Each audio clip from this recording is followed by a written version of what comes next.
실제 남조선으로 이야기할 때는 남조선이 굶주리고 헐벗었기 때문에 돈이 없어서 병원에 못 가고 이런 식으로 이제 남편을 만날 줄 알고 일단 이제 공항에 턱 내렸단 말이에요. 저는 대련인 줄 알았죠, 당연히. 근데 저는 대련인 것이 아니라 내 탄 비행기가 인천공항에 내린 거예요. 우리는 약학 나오는 게 비행기를 잘못 탔다고 인정했고 이거 남산 지하실란 말은 우리 계속 이런 탈북 스토리는 없다.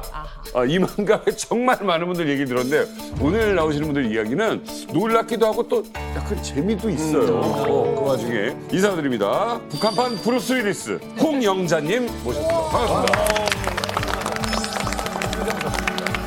안녕하세요. 어쩌다 보니 대한민국에 살게 된 홍영자라고 합니다.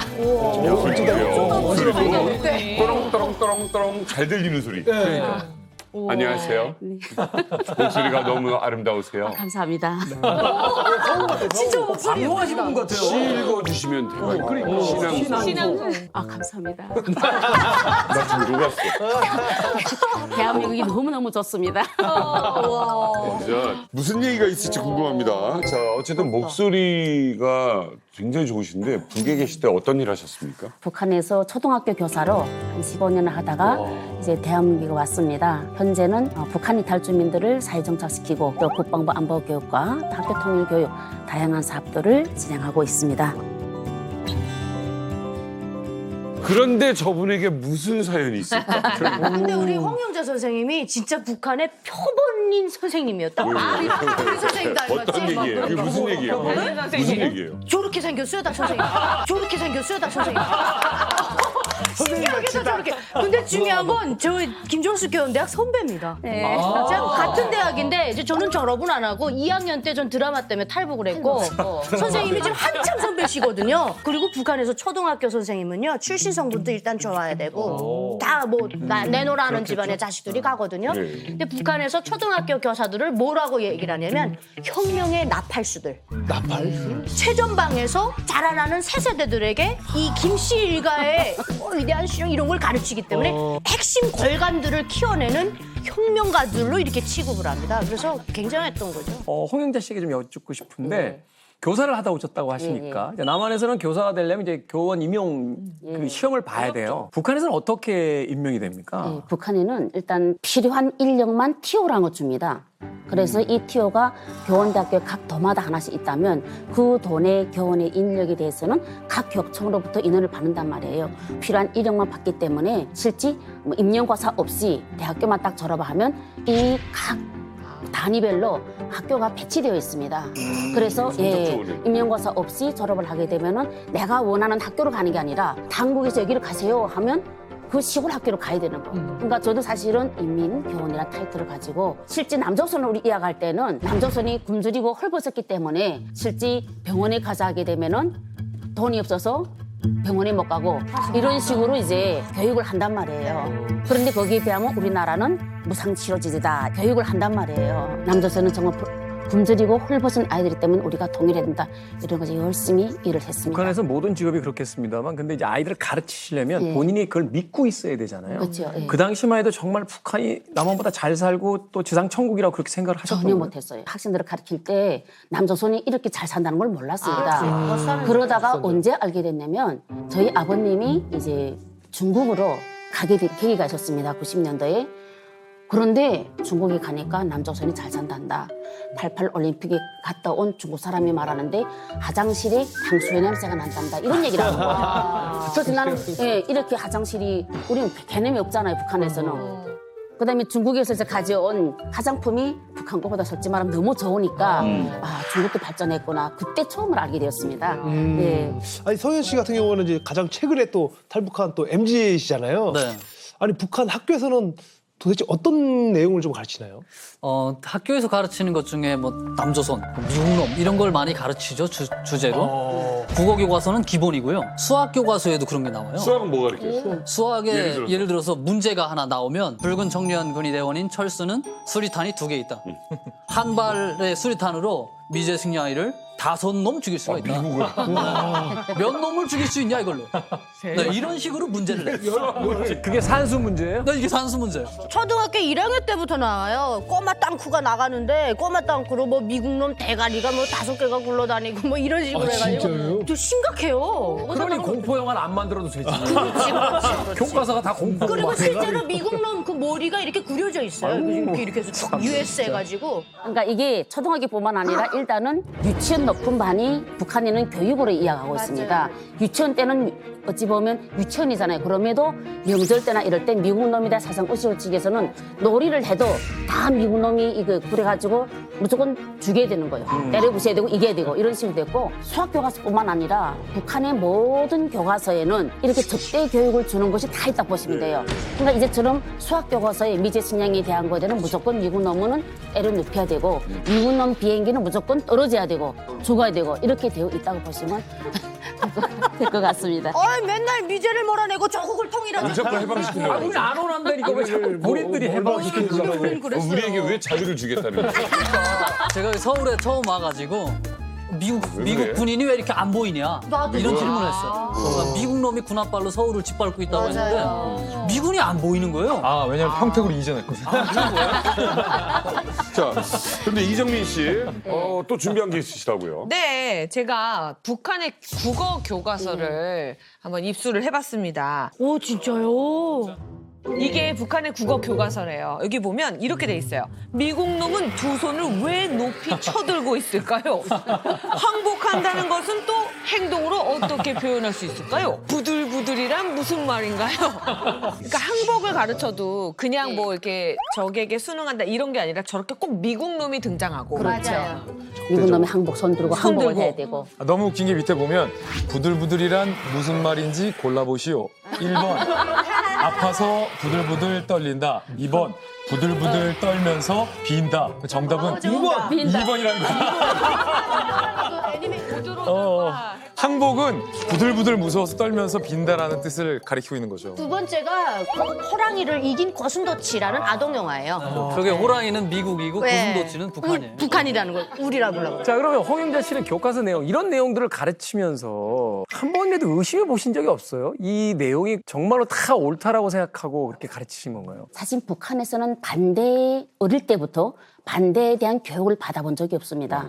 그리고 무조건 북한 당국이 하라면 예스, 알았습니다. 이렇게 되고 또 더 중요한 거는 교수안이 이 360월 동안 가르칠 교수안이 딱 나와요. 거기에 내 말을 넣을 수가 없어요. 딱 교환대로 애들을 가르쳐야 되기 때문에 믿을 수밖에 없고 제가 이제 94년도 김일성이 딱 죽고 갑자기 식량 공급을 교원들도 안 줬거든요. 교사들도 월급도 안 주지 식량도 안 주지 그러니까 국가가 배급을 줘야만 먹고 사는 이런 시스템인데 교육은 그대로 또 시스템 들어간다고 금요일 날이면 오후 담당 선전의 날이라 해가지고 가정 방문을 가게 돼 있어요.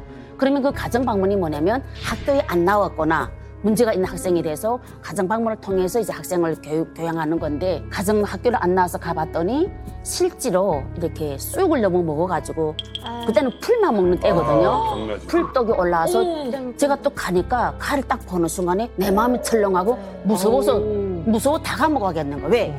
얼굴이 이 부으면 코하고 이게 일직선되더만 이렇게 눈만 딱 이렇게 도그럼. 눈도 부어서 내가 무서워서 가지 못하겠는 거예요. 고난의 인근 시기였으면 굉장히 좀 먹고 사는 것 자체도 힘들었을 텐데 그렇죠. 교육 환경은 훨씬 더 열악했겠는데요. 그러니까 어느 정도 열악했냐면 옛날에는 매 학생한테 교과서를 다 줬습니다. 하다못해 책상에 하나씩이라도 2명이 하나씩 보게끔 줘야 되는데 그것도 안 되는 거예요. 김일성과 김정일 교과서는 무조건 또 자필을 필기를 시키는 거예요. 이민지라도 어디다가 이제 이렇게 교과서를 자필. 전등이 저녁 6시면 북한은 시골이라 새까매져요. 6시면 그럼 6시 거 쓰다 못해 안 보이는 거 지금 오줌 가도 안 됩니까 이럴 때거든요. 그러면 통장 불이 켜져요. 불 쓰라고 그 정도로 어려웠고 애들이 연필이 없으니까 이렇게 이 연필이 꽁다리면 버려야 되잖아요. 이걸 버리지 않고 연결해서 이렇게 몽당연필이요. 몽땅 연필을 써요. 저도 많이 그 시기가 이제 그때였고 교재 교편본은 전혀 공급이 안 됐다고 보시면 됩니다. 또 중국에서 또 이제 북한 낮은 선봉에서 이제 중국과 밀무역으로 솔직히 말해가지고 뭐 경제적으로는 어렵진 않으셨어요. 그렇죠. 그런데 1999년 평온하던 영자 씨 일상에 갑자기 큰 쇼크가 찾아옵니다. 갑자기 누가 문 열어! 문 열고 들어온 거예요. 보이부였어요. 그 보이부가 갑자기 영자 씨를 끌고 감옥으로 갑니다. 여기서 다짜고짜? 모셨던 거죠. 다짜고짜. 아니 내가 뭘 잘못했다고 내가 끌고 가십니까? 그랬더니 남편 어딨냐고 사실대로 얘기하라고. 도대체 남편분은 무슨 일 하셨습니까? 외화벌이를 계속 했기 때문에 풍족한 삶을 살았습니다. 어찌 보면. 그리고 이미 북한 당국은 그 국경연선과 이제 이런 데를 다 병강무역을 하다 보니까 80년 후반부터 저희 지역에는 중국 조선족들이 시장에서 장사를 할 수가 있었어요. 그러니까 정식으로요? 정식으로, 공식적으로. 밀수 말고? 밀수 말고. 그러니까 그게 뭐냐면 80년대 후반에 김일성이 이제 병강무역을 해야 된다. 사회주의 국가 다 망하다 보니까 이제 두만강 연변과 압록강 주변에 다시 병강무역을 해가지고 중국 사람들이 나와 장사를 한 거예요. 조선에 예. 그렇게 하다 보니까 중국 조선족들이 돈을 이제 요구하죠. 어떤 걸 가져오라. 그러면 얼마 주겠다. 이런 식으로. 그래서 그런 일을 이제 했는데 그게 어떻게 남편이 이제 중국으로 이제 가게 된 거죠. 그래서 그렇게 하다 보니까 저는 이제 남편이 어떤 거 하고 어떤 거 판 것도 전혀 이제 모르는 상태였거든요. 남편 거 다 적어라 어쩌라. 근데 뭐 아는 게 있어야 적죠. 이렇게 됐는데 당국에서 이어가는 것이 남편이 이제 갈 때 그 여성분을 데려갔다. 근데 그것이 뭐 인신매매다 이런 식으로 이야기하는 거예요 저한테. 그래서 알아보니까 그렇게 인신매매가 아니었고 남편이 워낙 유명한 사람이었어. 쪽에서는 이렇게 지인들이 오빠 나를 좀 중국에 친척이 있으니까 식량 좀 구입하게 좀 두만강만 넘겨다 줘 이런 때였거든요. 어찌 보면 아, 남편 유명한 분이고 그쪽에 힘이 있는 분. 힘이 있죠. 그러니까 어찌 이제 보면 도와준 거 아니에요? 도와줬죠. 그러니까 근데 그걸 인신매매라고. 국경 경비대를 이제 다 아니까 아무튼 그랬는데 그 지인이 같이 다 두만강 건너 갔으면 괜찮은데 잡히고 나온 거야. 한 여성분이. 그래서 그 실태에 의해서 이제 남편이 이제 이쪽에 중국에 갔다. 이것만 알게 됐고 그 연자자를 해서 제가 이제 제조를 받고 근데 저는 사실은 인신매매란 말도 몰랐고 그다음에 이제 남편이 중국에 있는 것만 갔다는 것만 이제 뭐 이렇게 짐작으로만 했지만 실제 행방을 몰랐거든요. 저는 실제 몰라서 모른다고 하는데 자꾸 거짓말을 쓴다고 때리는 거예요. 때려요. 때리더라고요. 그래서 또 때리는데 모르는 사람한테서 맞으면 덜 억울한데 그 지역에 너무도 잘 아는 사람. 거의 보자. 맞아요. 친척은 아닌데 저희 집에서도 술도 많이 마시고 엄청난 도움도 받았던 분이 몽둥이 쥐고 때리니까 깡보로 더라고요. 근데 그게 뭐냐면 전기가 없으니까 낮에 추우니까 이제 난로를 이렇게 떼서 하기를 하는데 그 장작이가 그것도 그렇게 크다. 우리는 아궁이여도 요만한 장작을 다 째게서 하는데 그건 이게 빼찌가라 해가지고 기다산 난로를 하다 보니까 몽둥이 하나 이만한 거 다 들어가는 거야. 근데 그거를 쥐고 때리는 거야. 하나 딱 치니까 이게 단통 보라색이 되더만 다리가. 그러니까 난 그게 더 억울해서 울고 그다음에 너무 잘 아는 사람이 나한테 그렇게 하니까 너무 화나서 너무할 것 같아. 예, 그런 감정도 이제 있었습니다. 그러니까 이렇게 뻔히 하는 사람이 때릴 수 있다는 거는 확실하게 뭔가 잡았다는 얘기잖아요. 그렇죠. 이게 왜냐하면 북한 위에 이제 당국에서 인신매매 범죄라는 규정에 탁 걸리면은 북한의 국경을 무력했다라는 것. 그 다음에 그 인신매매라는 것은 이 자국민, 노동력이잖아요. 이 노동력을 해외로 무단 반출해서 이 정치 사상적으로 체제 붕괴 시도했다는 범죄를 인식했기 때문에 굉장히 가혹하게 아마 우리 선생님을 처벌했을 거예요.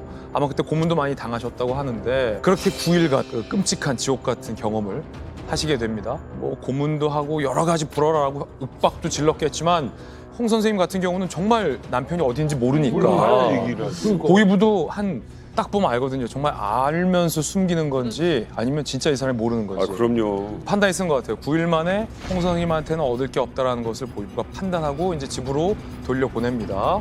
그런데 여기서 끝이 아니었어요. 왜 그냥 보위부가 홍 선생님을 집으로 보냈을까? 고이 보내준 게 아니었어요.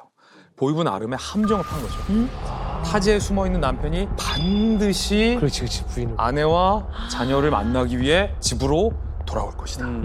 그래서 기다렸다가 그 순간을 포착해서 덮치면 잡을 수 있다라고 믿기, 함정을 파놓은 거죠. 그래서 북한 당국이 이 영자 선생님네 집으로 요원들을 파견합니다. 아, 이거 어떻게. 보위부 반탐과 요원 2명과 총을 든 안전부 요원 4명. 맞죠? 이렇게 총 6명이 그때부터 영자 선생님네 집에서 같이 동거를 하기 시작한 겁니다. 이게 말이 동거지 집 안에서도 감시를 하고 있는 거고요. 집안 자체를 감옥으로 만들어버린 거죠. 9살 된 영자 씨의 아들과 우리 홍 선생님은 무려 3개월간 무장한 요원들과 함께 살떨리는 동거를 시작하게 된 겁니다. 아니 쉽게 말해서 어떻게 보면 이제 경찰이 6명이 우리 집에서 3개월 동안 잠복 근무를 한 거잖아요. 상상만 해도 약간 좀 숨이 좀 막히는데 어떻게 그렇게 생활을 하신 거예요? 그러니까 그 당시는 보이부 반탄가이저 2명과 경찰서하고 무기과 애들 총을 쥐고 이제 살게 되는데 어찌 보면 남편이 분명히 가족이 있으니까 올 거다 이렇게 생각을 하고 오면 생파해야 되겠다 생각하고 저희 집 방이 이제 4칸이라 하게 되면은 방 한 칸에는 아들하고 내가 있고 그다음에 이제 보이부 있고 무기과 애들 있고 북쪽에는 이제 교대제로 계속 이렇게 근무를 서는 거예요. 8시간씩 이렇게 교대를 하면서 하는데 저는 어떻게 피곤하면 자고 이러는데 거의 요원들은 3개월 동안 안 자더라고요. 8시간씩 이렇게 교대를 하면서 하는데 예, 안 자요. 교대적으로 그러니까 하면서. 밖에서 볼 때는 아무도 없는 없어요. 것처럼. 그런데 중요한 거는 앞집, 내양 옆집이 다 보이부예요. 스파이. 이제 임무를 주고 하는 거예요. 그러니까 옆집도 나하고는 그렇게 친하지만 다 보이부 스파이 일을 한다고 보시면 되고 우리 집도 그랬어. 아니 그럼 보이부하고 이제 같이 이제 살면서 어떤 말을 한다던가 아니면 뭐 식사나 이런 걸 어떻게 해결을 해요? 보이부원들이 식량을 다 이제 자기네가 먹어야 되니까 이제 갖다 주는 거예요, 식량을. 그 국가는 다 배급이 없잖아요. 근데 이 군무소는 요원들은 먹어야 되니까 쌀을 먹어서 포대로 뭐 갖다 놓고 식량은 제가 이제 밥을 하고 이런 식으로 해서. 직접 하시고. 예.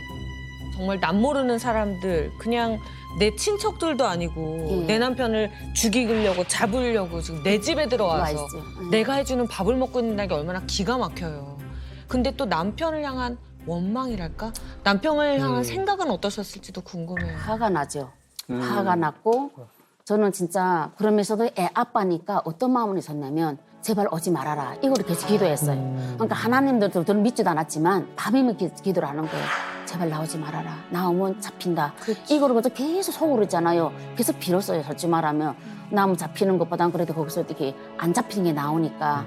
그리고 좀 미운 정도 있었고 화도 났었고 내가 남편 때문에 고초를 겪는 그게가 그렇죠. 너무 이제 힘들었어요. 사실은. 예.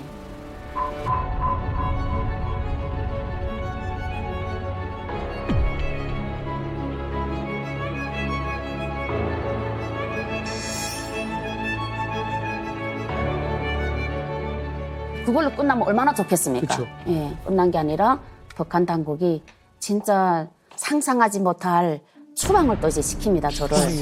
추방이 그러니까 우리 마을에서 떠나라는 거잖아요. 그렇죠. 그러니까 북한에는 원래 인민재판이라는 거 이제 하잖아요. 그런데 나는 그나마 중국으로 가지 않았다. 그래서 너를 국가가 용서한 거다. 이렇게 이제 이야기하면서 감옥을 안 보내고. 예, 이제 추방을 시켰는데 또 추방지가 눈물밖에 안 나요. 소만 방목하는 축산농장인 거야.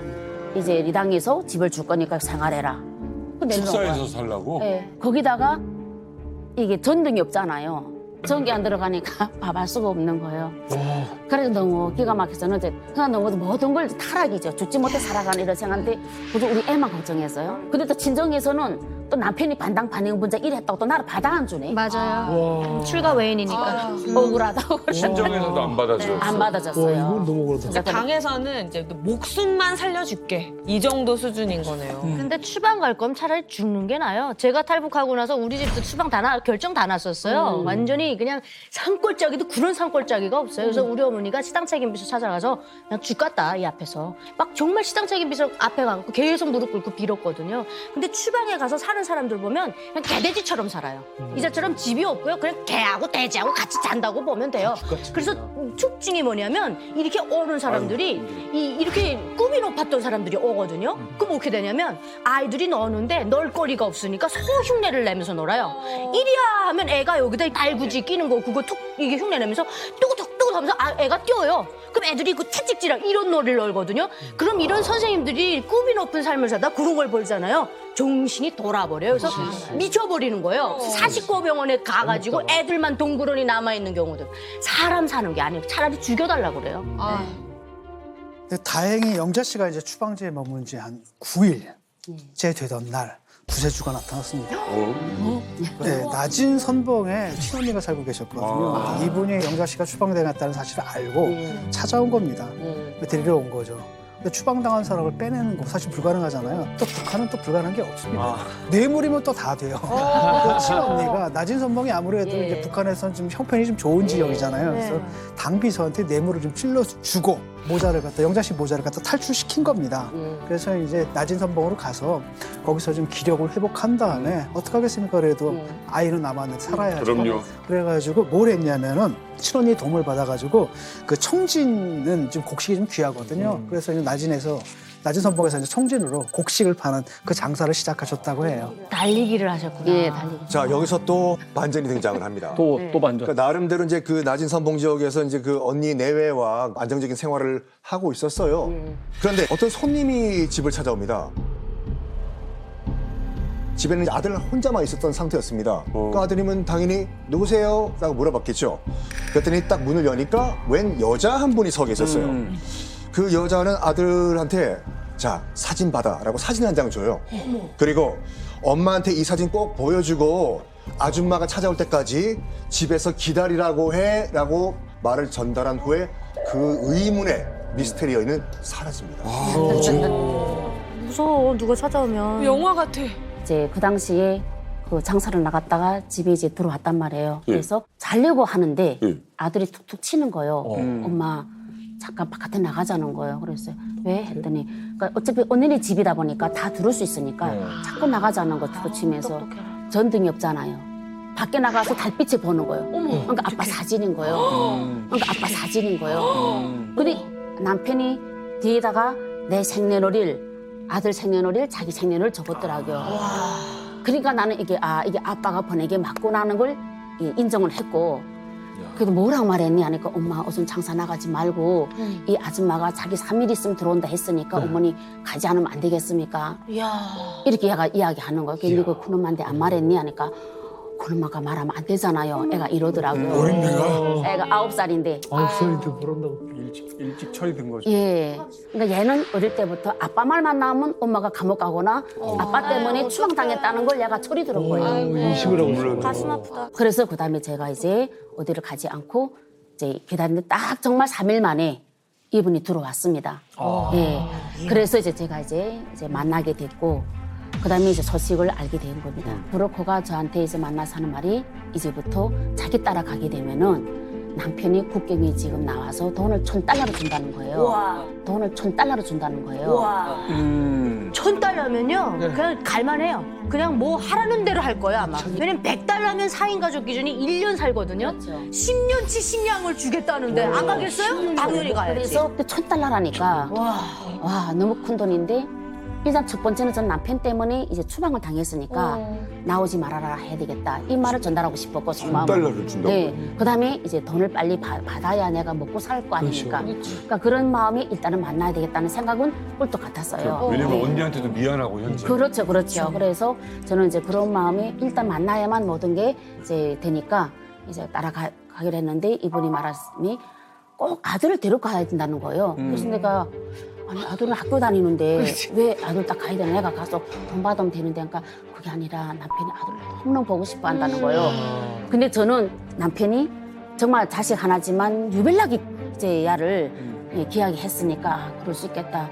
그러면 학교다가 좀 아파서 못 간다고 병가를 내면 되지. 갔다 올 걸 생각하고. 그치. 그래서 언니 언니 나 잠깐 시집에 제사를 갔다 와야 되니까 학교에다가 좀 이렇게 아파서 못 간다 해달라 하고 이제 그 브로커와 같이 출발하게 된 겁니다. 와, 나 여기서부터 긴장이다. 이제. 야, 출발은 이제 시작이에요. 자, 국경까지는 서비스차라고 하죠. 이 택시를 타고 비교적 안전하게 갑니다. 그런데 홍열 씨가 국경에 어린 아들 손을 잡고 딱 섰는데 아프시다. 건장한 국경 경비대가 홍열 씨와 아들을 발각한 거죠. 발각한 거죠. 늦은 밤이었죠? 예, 그때 늦은 밤에 아녀자가 어린 아이 손을 잡고 국경에 왔다? 국경 경비대 입장에서는 누가 보더라도 이상한 상황이죠. 그래서 국경 경비대가 홍영자 씨와 아들 쪽으로 저벅 걸어옵니다. 저벅 걸어옵니다.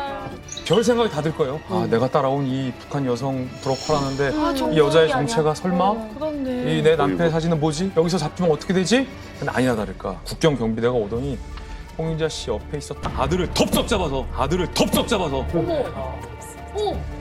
목마를 태워주는 거예요. 목마를 태워주는 거예요. 뭐요? 뭐 같이 놀아준 거 뭐요? 여기 강물 건너려면 많이 차. 아저씨가 건너게 해줄게. 알고 봤더니 그렇게 원망했던 남편이 국경 경비대를 매수해 놓은 거죠. 그래서 안전하게 이 홍 선생님과 아들이 국경을 건널 수 있도록 매수된 국경 경비대가 도와준 겁니다. 진짜 무슨 일이야. 영화 같아. 건너가니까 이제 경비대 아주머니 그 승용차 2대가 있더라고요. 그래서 그 승용차 2대인데 그때 남편이 없는 거예요. 거기에는 남자 둘이 나왔는데 이제 여성분한테다가 돈을 주는 것 같더라고요. 그 당시는. 그렇고 여성은 그분한테 돈을 받고 도로 건너가더라고요. 경비대와 같이. 옷도 준비가 돼 있어요? 다 돼, 승용차는 이미 전문가죠. 그 중국 옷을 다 이제 있어서 그 저는 옷 갈아입으라 해서 옷 갈아입고 잤는데 그 여자분은 없어졌어.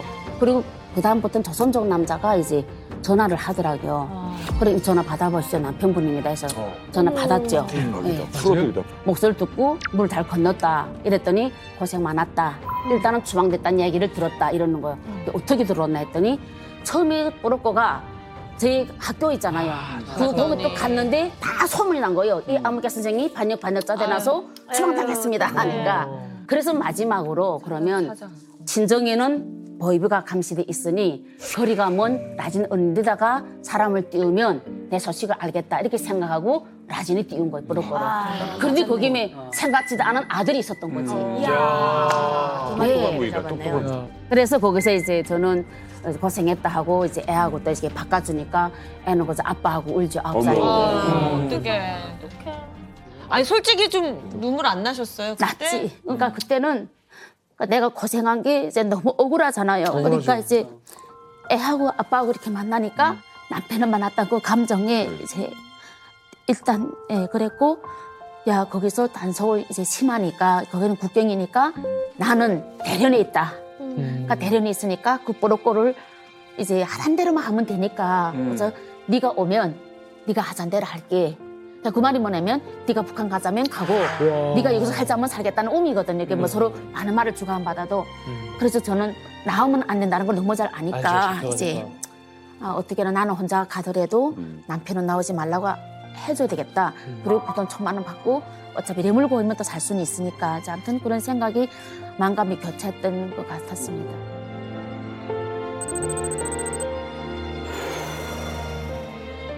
그런 일말의 어떤 불안감은 없었어요. 이게 사실은 이제 국경에서 바로 만나서 돈을 받을 줄 알았는데 그게 아니고 이제 다시 대련까지 이제 들어가야 되는 상황이 펼쳐지잖아요. 국경 정도에서 이제 잡히면 사실은 뭐 먹고 살기 위해서 왔다 갔다 했다 뭐 이렇게 핑계거리가 좀 되는데 이제 대련까지 들어간다는 건 이건 사실은 북송됐을 때 굉장히 중대한 어떤 사안이 될 수 있는 거잖아요. 그렇죠. 이제 그럼에도 불구하고 저는 그 당시에 안심할 수밖에 없었던 거는 일단 국경을 물 건넜잖아요. 그리고 물 건너고 그다음에는 이제 피신되어 있는 그 아파트에 이제 머물게 하면서 하니까 또 남편이 전화 통화되니까 그 다음부터는 그래도 물 건너 때보다 그 긴장과 그런 것보다 조금 좀 나았던 것 같습니다. 그 안가에 며칠이나 있었어요? 어떤 집에? 일단은 처음 중국 이틀 있었으니까 3일째 되는 날이 비행기를 탔단 말이에요. 3일 뭐야 이런 아니 근데 나는 이거보다 그 신기한 게 이게 북한 티가 제일 무서워요. 북한 티는 옆에서도 신고하고 차 가다가 검문에도 잡고 버스 타도 딱 집을 수 있어요. 북한 사람 티 나는 거. 그러니까 옷이랑 이런 거 잘 해줬나 보네. 그러니까 일단은 저는 이제 두만강 딱 건넜을 때 이미 승용차에 중국 옷이 있었단 말이에요. 그 중국 옷이 있었고 이게 북한 머리는 그 당시에는 커트 머리에 이제 파마 머리였을 거 아닙니까? 그거를 위장하느라 싹싹 다 피더라고요, 머리를. 아, 이게 중국 사람처럼 보이게 하려고. 옷 다 갈아입고 머리 싹 피니까 정말 뭐 생소하죠. 그렇게 했는데 이제 바로 그 사진관으로 가더라고요. 아들하고 둘 다 같이. 그 사진을 찍는다 그러더라고요. 그래서 사진 또 왜 찍지? 나도 이제 궁금은 했죠. 그런데 물어볼 수가 없어서 그래서 하란 대로 했단 말이에요. 그리고 남편이 이제 전화 오기를 기다려야 되죠. 왜 이러는지 물어봐야 되잖아요. 난 전화기 없으니까. 그래서 다 하고 저녁에 들어왔는데 전화가 또 들어왔어요. 왜 미용실에서 내가 지금 대련에 있으니까 위장해야 된다. 기차에서 잡히면 안 되지 않겠냐. 그러는 거. 그래서 그러냐고 아무튼 고생했으니까 조금만 기다려라. 바로 내일이면 만날 수 있다. 이렇게 이제 이야기하더라 전화를. 그래서 예, 안심을 제가 했어요 거기서는. 머리 펴는 거 이거 진짜 너무 중요해요. 이게. 북한에서는 대부분 이렇게 어깨까지 내려오게 젊었을 때는 이렇게 하고 다니다가 결혼하면 대부분 다 이렇게 빠마를 해버려요. 그리고 그게 70년대. 그러니까 옷도 갈아입히고 뭔가 북한 때를 벗겨야지 안 벗기면 잡힐 수밖에 없죠. 자, 여기서 또 반전 포인트가 또 하나 등장을 합니다. 원래 계획은 이제 연기를 해서 이 기차를 타고 이제 선양으로 갑니다. 선양에서 비행기를 타고 다리엔, 대련으로 가는 거였어요.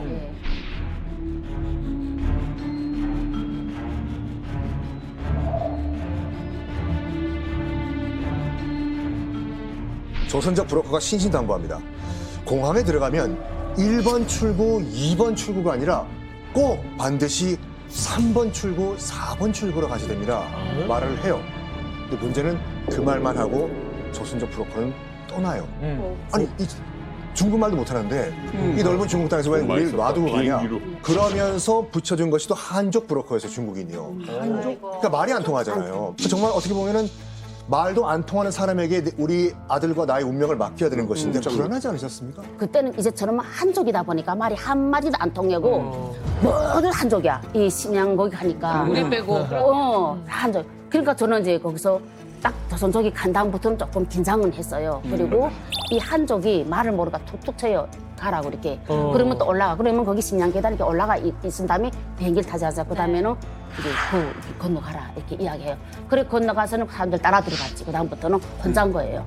아, 어찌됐건 이제 드디어 브로커가 시킨 대로 3번, 4번 출구를 통과합니다. 그 얼마나 설레이셨겠어요. 이제 이 비행기만 타고 내리면 남편분을 만날 수 있고 꿈에 그리던 $1,000을 얻게 되는 거예요. 오디오 게임 이후에 이렇게 흥미진진한 모험은 정말 처음인 것 같은데 드디어 이제 대련에 착륙을 합니다. 예. 그리고 이제 출국장으로 나가게 되는데 거기서 그럼 남편분을 이제 드디어 만나게 된 건가요? 세상에. 저는 이제 남편을 만날 줄 알고 일단 이제 공항에 턱 내렸단 말이에요. 아니 다른 애도 없어요? 저는 대련인 줄 알았죠, 당연히. 대련인 줄 알았죠, 당연히. 근데 저는 대련인 것이 아니라 내 탄 비행기가 인천공항에 내린 거예요. 비행기가 인천공항에 내린 거예요. 대련이 아니라요? 대련이 아니고. 대련이 아니라 예. 대한민국이라고. 대한민국이 온 거죠. 그러니까 저는 이제 너무 충격이 돼가지고 분명히 대련인 줄 알았는데 인천공항 하니까 그 다음부터는 우리는 락항 나오는 게 비행기를 잘못 탔다고 인정했고 난생 처음 비행기 타잖아요 저는. 그러니까 야 큰일 났구나 이거 남산 지하실란 말을 우리 계속 맞아요, 교육을 맞아요. 받다 안기고, 보니까 안기고. 야 이거 좀 또 죽었구나. 남산 제주로 끌려가는구나. 네. 그래가지고 저는 그때 황망 울었어 진짜 울고. 이건 진짜. 아까 이야기를 시작할 때 식스센스 그 반전이 있을 거라고 했잖아요. 대련인 줄 알고 도착했는데 인천공항이었다. 이게 지금 다들 그 반전이라고 생각하시죠? 이거지. 진짜 숨겨진 반전이 지금부터 나와요. 또 있어요? 자, 일단 비행기를 잘못 tas나 이렇게 생각하시고 인천공항에 앉아서 펑펑 운 거예요. 내가 비행기를 잘못 타서 하필 남조선 가는 비행기를 잘못 탔구나. 생각을 해보세요. 티켓이 대한민국 인천공항으로 적혀 있었을 거예요. 대련 가는 티켓을 인천공항 가는 비행기가 태워주지 않잖아요. 그러니까 홍 선생님은 몰랐겠지만 한족이 쥐어줬던 애초에 그 비행기 티켓은 인천공항행 티켓이었던 거죠. 자, 그럼 여기서부터 반전의 얘기가 시작됩니다. 인천공항에 앉아서 이제 엉엉 울고 있는 홍 선생님. 예. 그런데 그때 누군가가 뚜벅 홍영자 씨에게 걸어옵니다. 그러더니 안녕하세요, 홍영자 씨 맞으시죠? 라고 말을 건넌 거예요. 누굴까? 상냥한 출입국 사무소 직원이 안녕하세요, 홍영자 선생님 맞으시죠? 잘 오셨습니다. 지금 남편이 저 밖에서 기다리고 있습니다. 오, $1,000을. 알고 봤더니 남편은 중국 대련에 있는 게 아니라 이미 대한민국에 있었던 거예요. 남편은 대련으로 가는 비행기라고 속여서 탈북을 시킨 거였어요. 야, 이거는 식스센스보다 더한데요. 차라리 남편이 유령이라고 그래. 그러니까 저는 진짜 출입국 사람이 다뤄졌습니다 할 때까지만 해도 진짜 몰랐어요. 정말 몰랐고 그다음에 이게 남자 손이라면 이게 이 인간이 이게 또 왜 왔지? 그렇지. 나는 그치? 그게 더 충격이었어. 거기서 또 의문이 생겨. 아니 중국에 있어야 될 남자가 왜 또 한국에 와 있지? 근데 이제 남편분이 원래는 이 언지를 줘야 돼요. 왜? 들어와서 남자 손이면 기절하거든요. 그래서 저희도 어쩔 수 없이 들어오면 한글이 있으니까 놀라지 말아라. 언지는 줬어요. 근데 그걸 미리 알려주면 비행기 탈 때 엄청 떨어요. 안 타지 그리고 안 타지. 정말 탈 마음이 없어요. 브로커가 이제 예를 들어서 대한민국에 남편인데 오라서면 안 왔을 거야. 알았죠. 그러니까 속이는 거야. 그럼 영자 씨 남편은 왜 한국까지 오게 됐을까? 이미 남편은 북한에서 인신 매매로 낙인 찍힌 겁니다. 그건 물론 사실은 도와준 건데 북한 당국의 입장에서는 우리 공화국 인민을 갖다 바깥으로 빼돌린 놈이야. 낙인이 딱 찍힌 거죠. 그런데 이제 신분이 불안정하잖아요. 그래서 이제 한국 대사관을 통해 가지고 대한민국으로 이제 망명을 한 것이고요. 망명이요? 솔직히 말하면 이제 황제 탈북을 하신 거야. 그러니까 이게 망명이라는 게 왜냐면은 뭔지? 3일 만에 오셨잖아요. 몸편이 오셨잖아요. 또 하나는 모르고 오셨잖아요. 만편이 오셨잖아요. 몸편이 만편이 오셔가지고 남편분이 사업가라서 되게 볼 때는 비즈니스 모델로 들어오신 것 같아요. 제가 볼 때. 탈북자들 또 왔다고 해서 대사관 가서 망명 신청한다고 받아줄 거 같아요? 안 받아줘. 못 받아요. 뭔가 하여튼 이 남편분의 어떤 그 배우라든지 또는 어떤 그 공작이 정말 대단하셨다는 걸 알 수 있는데 그렇다면 이제 남편분은 대체 얼마나 치밀하게 탈북을 계획했는지 지금까지는 이제 아내분 홍영자님의 시선으로 이제 탈북기 어쩌다 보니 인천공항으로 이제 일부가 쓰여졌다라면 왜 영화에서도 그렇잖아요. 이걸 이제 다른 사람의 시각, 남편의 시각으로 돌려서 다시 한번 이제 두만강을 건너던 그 순간부터 한번 이야기를 진행해 보겠습니다. 두만강을 건널 때 국경 수비대를 매수했었잖아요. 내 아내가 얼마나 체제에 충성을 하는 아내인지를 누구보다 남편이 잘 알아요. 그래서 그 집에 브로커를 보냈을 때부터 내가 지금 대한민국에 와 있다. 억울하게 내가 대한민국에 와 있어서 나만 믿고 따라와라라고 하면 내 아내가 안 따라올 것이다라는 걸 너무나 알았던 거예요. 그리고 아내가 나 때문에 고초를 겪었다는 사실도 너무나도 잘 알고 있기 때문에 아내에 대한 미안함이 너무 컸던 거죠. 그리고 또 하나 우리 아내가 내가 $1,000로 준다고 하면 따라 나올 것이다라는 걸 $1,000 정도. 남편은 누구보다 잘 알았던 거죠. $100나 $500로는 안 되고 무조건 $1,000다. 약간 우리 와이프랑 비슷해. 그렇지. $1,000? 이 인간 어디야? 오케이, 앞장서세요.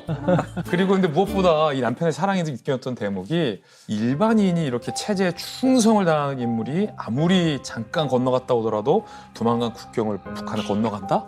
얼마나 불안하고 두렵고 떨리고 여기서 대부분 다 사고 나요. 제때 탈북 못하면 여기서 망칠 수 있거든요. 근데 어쨌든 비싼 정성을 들여서 계속해서 안심시켰던 거예요. 그래서 국경 수비대를 아주 세게 매수를 해서 목마도 태워주고 저기까지만 가면 된다, 대련까지만 오면 된다라고 거듭거듭 안심을 시켜서 아내를 잘 낚은 거죠.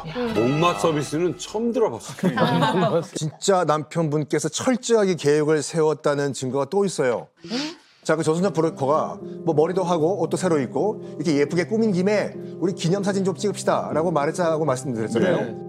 단순한 기념사진이 아니었어요. 그때 사진관에서 찍은 사진은 위조 여권을 위한 사진이었습니다. 위조 여권을 위한 사진이었습니다.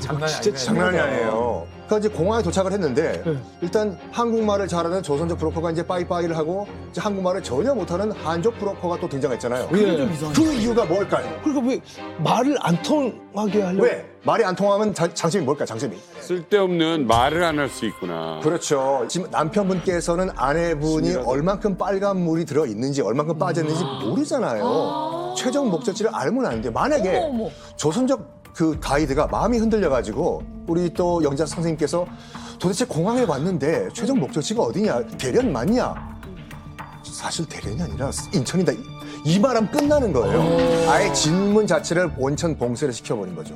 그리고 정말로 남편의 그런 그 전략이 빛을 발한 건 뭐냐면 아까 1번, 2번으로 나가지 말고 3번, 4번으로 나가라 말씀하신 거.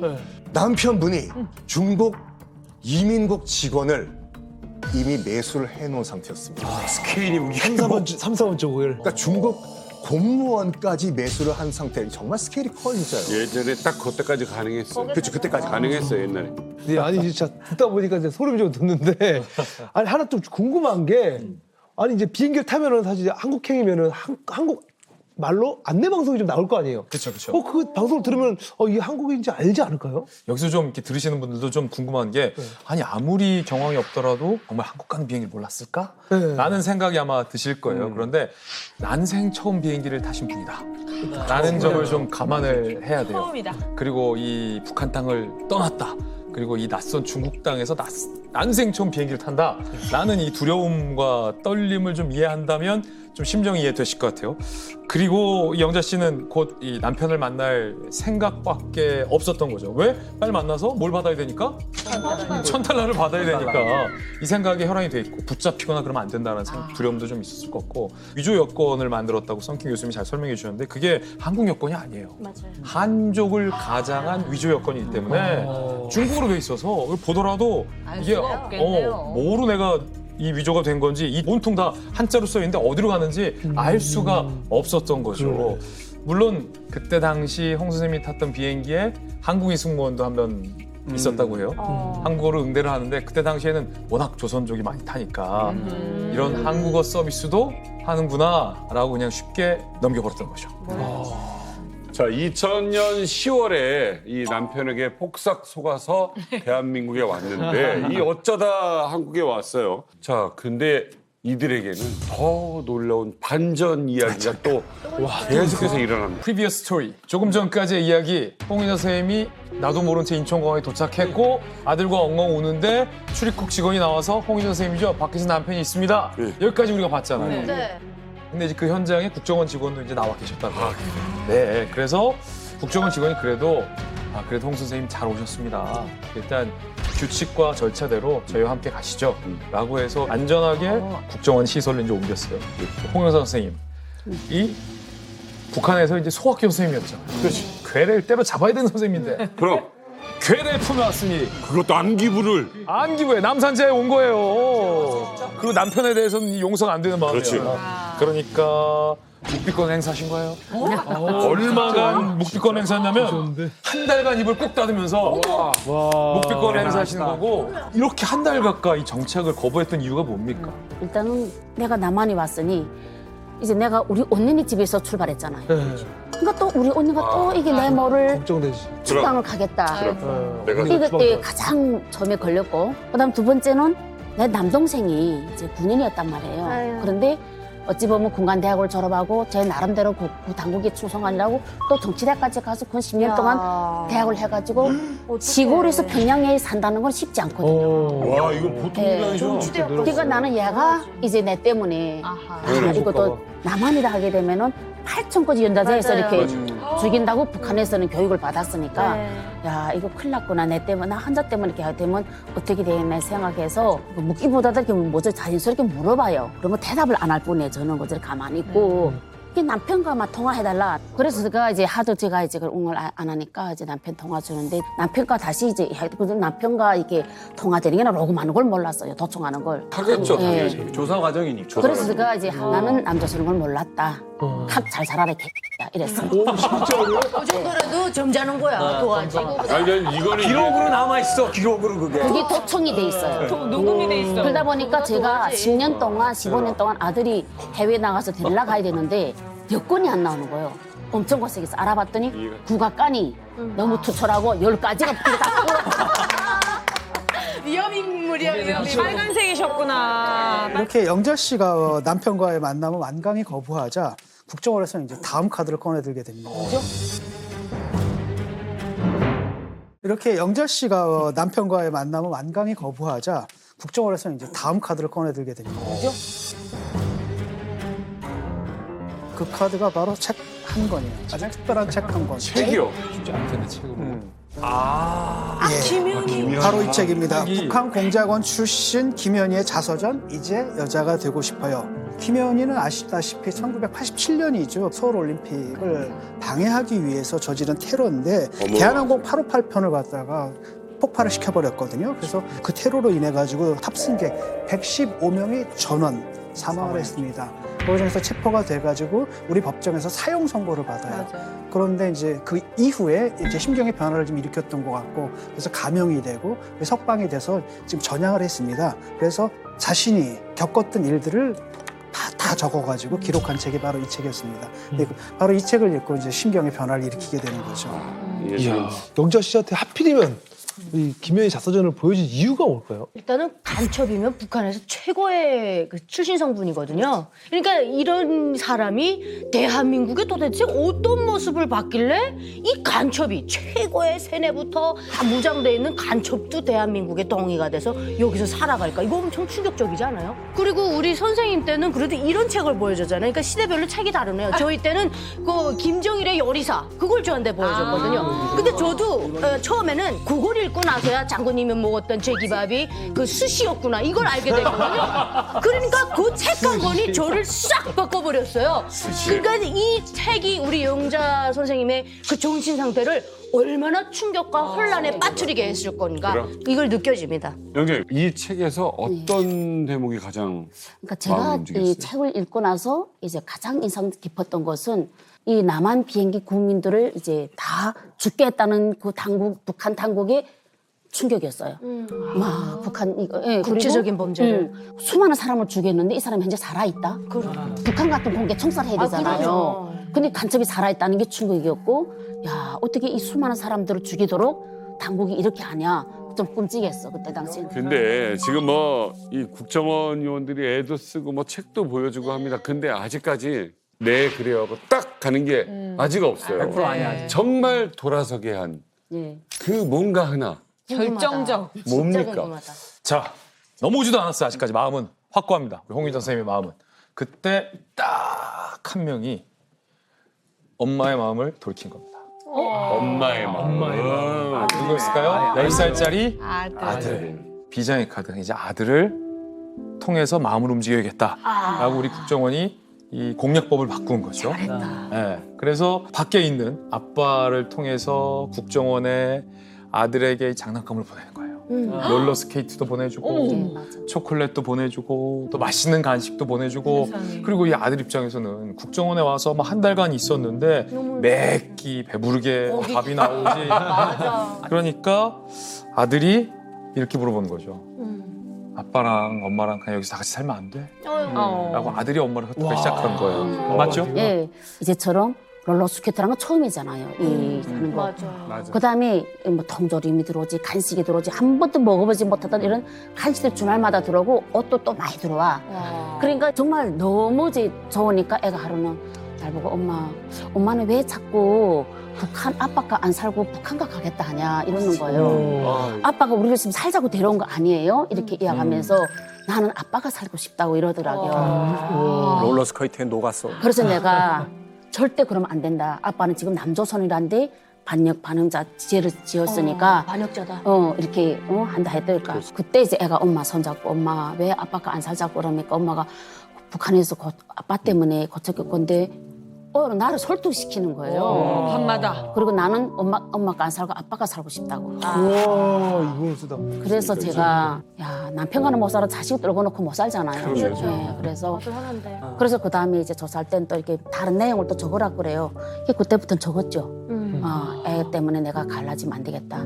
내 애를 위해서도 그렇게 해야 되겠다. 그래서 거기에서 이제 내가 애 때문에 이제 대한민국에 왔는데 정말 선택을 잘한 거죠. 지금 이야기하면 진짜 힘들다. 살게 지금은 하는 게. 그 박가 선생님이랑 괜찮으시죠? 그럼요. 너무 사랑하고 너무 존경하고 하지만 그 전화 통화 내용은 기록으로 영원히 남아 있어. 그렇더라고요. 남자친구 건 몰랐다. 탁 잘 자라래 개 이랬어. 오, 진짜로요? 아니 이제 결국에 이제 영자 씨는 이제 사랑하는 아들과 함께하기 위해서 이제 한국에 이제 정착하기를 이제 결심하신 것 같은데 네. 자, 또 오늘의 또 이야기 좀 숨은 주역이잖아요. 남편분. 맞아. 그분이 제일 궁금해. 부자 남편. 언제 제외하신 거예요? 조사를 4개월을 받고 이제 이렇게 하나원으로 옵니다. 그러면 이제 하나원 딱 나오면 하나원 교육을 3개월을 받잖아요. 그러면 첫 주부터 매주 주말마다 이렇게 면회 시간이 있어요. 그래서 그때 처음으로 이제 톡 보니까 속이 철렁했어요. 왜냐면 정말 2년 만에 만났는데 너무 늙은 거예요.